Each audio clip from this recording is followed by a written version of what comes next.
ਜਿਹੜਾ ਵੈਦਰ ਆ ਉਸਨੇ ਪੂਰੀ ਤਬਾਹੀ ਮਚਾਈ ਹੋਈ ਆ ਅਮਰੀਕਾ ਦੇ ਵਿੱਚ। ਬਲੇਜ਼ਰਡ ਕੰਡੀਸ਼ਨ ਬਣੀ ਹੋਈ ਆ। North east New Mexico, eastern Colorado, Oklahoma, Texas, western Kansas, south west Nebraska, even California ਦੇ ਵਿੱਚ ਸਿਆਰਾ ਨਵਾਡਾਸ ਵਾਲਾ ਏਰੀਆ ਬਹੁਤ ਠੰਡ ਆ। ਬਹੁਤ ਜ਼ਿਆਦਾ ਜਿਹੜੀ ਸਨੋ ਪਈ ਆ, ਬਹੁਤ ਸਾਰੇ ਏਰੀਏ ਦੇ ਵਿੱਚ ਬਿਜਲੀ ਜਾਊਗੀ। ਮੈਸਾਚੂਸੇਟਸ ਦੇ ਵਿੱਚ ਆਲਰੇਡੀ 13,000 ਤੋਂ ਵੱਧ ਲੋਕ ਬਿਨਾਂ ਬਿਜਲੀ ਤੋਂ ਆ ਇਸ ਟਾਈਮ, ਇੰਨੀ ਸਨੋ ਪਈ ਹੋਈ ਆ। ਤੇ ਕੱਲ ਰਾਤ 13,000 ਸੀ, ਜਿਹੜੇ ਘਟ ਕੇ ਅੱਜ ਸਵੇਰੇ 5600 ਹੋ ਗਏ ਹੈਗੇ ਆ। ਇਸੇ ਤਰ੍ਹਾਂ ਜਿਹੜੀਆਂ ਬਲਿਜ਼ਰ ਕੰਡੀਸ਼ਨ, ਮੈਂ ਸਾਰੇ ਸ਼ਹਿਰਾਂ ਦੇ ਨਾਂ ਤੁਹਾਨੂੰ ਦੱਸੇ ਆ। ਜਿਹੜੀਆਂ ਹਵਾਵਾਂ ਆ ਉਹ 60 ਤੋਂ ਲੈ ਕੇ 70 ਮੀਲ ਪਰ ਆਵਰ ਦੇ ਹਿਸਾਬ ਦੇ ਨਾਲ ਚੱਲ ਰਹੀਆਂ ਆ। ਪਹਿਲੀ ਗੱਲ ਤਾਂ ਇਹ ਆ, ਜਿਹੜੇ ਨੈਸ਼ਨਲ ਵੈਦਰ ਸਰਵਿਸ ਵੱਲੋਂ ਇਹ ਜਿੰਨੇ ਵੀ ਲੋਕ ਆ ਸਾਰੇ ਉਹਨਾਂ ਨੂੰ ਕਿਹਾ ਗਿਆ ਆ ਵੀ ਭਾਈ ਜੇ ਤੁਹਾਨੂੰ ਜ਼ਰੂਰਤ ਨਹੀਂ ਟਰੈਵਲ ਕਰਨ ਦੀ ਤਾਂ ਟਰੈਵਲ ਨਾ ਕਰੋ। ਤੇ ਜੇ ਤੁਸੀਂ ਟਰੈਵਲ ਕਰ ਰਹੇ ਆ, ਇਹ ਸਾਰੇ ਧਿਆਨ ਰੱਖੋ, ਖਾਸ ਕਰਕੇ ਜਿਹੜੇ ਟਰੱਕਰਸ ਇਹਨਾਂ ਏਰੀਆ 'ਚ ਜਾਂਦੇ ਆ। ਵਿੰਟਰ ਸਰਵਾਈਵਲ ਕਿੱਟ ਤੁਹਾਡੇ ਕੋਲ ਚਾਹੀਦੀ ਹੈਗੀ ਆ। ਕਿਤੇ ਗੈਸ ਖਤਮ ਹੋ ਜਾਏ, ਕਿਤੇ ਰੁਕ ਜਾਓ, ਹਨਾ, ਤੁਹਾਡੇ ਕੋਲ ਕੰਬਲ ਵਗੈਰਾ, ਸਾਰਾ ਹੋਰ ਕੋ ਖਾਣ ਪੀਣ ਦਾ ਸਮਾਨ, ਇਹ ਜੋ ਆ ਉਹ ਸਾਰਾ ਕੁਝ ਚਾਹੀਦਾ ਆ। ਕੈਲੀਫੋਰਨੀਆ ਦੇ ਵਿੱਚ ਇੱਕ ਬੱਚੀ ਜਿਹੜੀ ਆ ਗਰਲ, ਉਹਦੇ ਸੱਟ ਲੱਗ ਗਈ।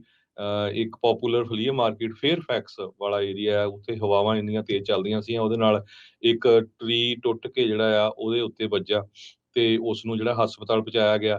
ਟੈਕਸਸ ਦੇ ਗਵਰਨਰ ਗ੍ਰੈਗ ਐਬਟ ਨੇ ਵੀ ਜਿਹੜਾ ਕੱਲ ਵਾਲਾ ਐਤਵਾਰ ਸੀ, ਕੱਲ ਉਸ ਨੂੰ ਜਿਹੜਾ ਅਨਾਉਂਸ ਕੀਤਾ ਸੀ, ਐਮਰਜੈਂਸੀ ਮੈਨੇਜਮੈਂਟ ਵੱਲੋਂ ਇਹ ਕੀਤਾ ਗਿਆ ਸੀ ਵੀ ਪੂਰੀ ਤਰ੍ਹਾਂ ਪ੍ਰਪੇਅਰ ਰਹੋ।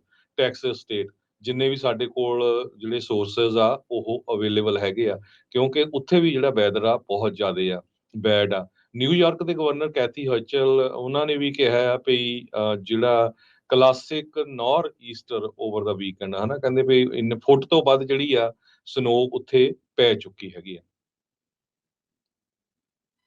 ਜੀ ਬਿਲਕੁਲ ਹਰਜੋਤ ਸਿੰਘ ਜੀ, ਇਹਦੇ ਕਰਕੇ ਕਾਫੀ ਜਿਹੜਾ ਫਰਕ ਰਿਹਾ। ਇੱਥੋਂ ਤੱਕ ਕਿ ਆਪਾਂ ਦੇਖ ਰਹੇ ਹਾਂ ਕੈਲੀਫੋਰਨੀਆ ਦੇ ਵਿੱਚ ਵੀ ਠੰਡ ਦਾ ਪ੍ਰਕੋਪ ਵਧਿਆ ਆ। ਫਰੀਜ਼ ਵਾਰਨਿੰਗਸ, ਫਰੋਸਟ ਵਾਰਨਿੰਗਸ ਜਿਹੜੀਆਂ ਆ ਉਹ ਐਲਾਨੀਆਂ ਗਈਆਂ ਸੀਗੀਆਂ। ਸੋ ਪਰ ਜਿਹੜਾ ਸਟੋਰਮ ਆਉਣਾ ਸੀਗਾ ਗ੍ਰੇਟ ਪਲੇਨਸ ਦੇ ਵਿੱਚ ਤੇ ਨਾਰਥ ਈਸਟਰਨ ਵਾਲੇ ਪਾਸੇ, ਉਹਨਾਂ ਨੇ ਜਿਹੜੀ ਸਥਿਤੀ ਆ ਲੋਕਾਂ ਦੀ ਕਾਫੀ ਕਹਿ ਲਓ ਵੀ ਮਾੜੀ ਜਿਹੜੀ ਕਹਿ ਸਕਦੇ ਆ ਵੀ ਉਹ ਬਣਾਈ ਆ।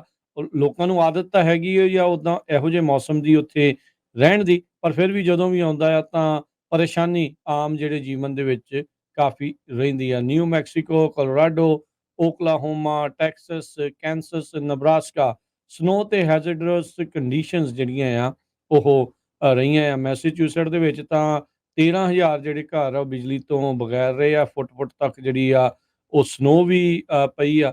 ਵੈਸਟ ਕੋਸਟ ਦੇ ਵਿੱਚ 2 ਜਿਹੜੇ ਇਸ time powerful winter storm systems ਉਹ ਨਜ਼ਰ ਆ ਰਹੇ ਨੇ ਪੈਸੀਫਿਕ ਨਾਰਥ ਵੈਸਟ ਦੇ ਉੱਤੇ ਮੰਡੇ ਨਾਈਟ।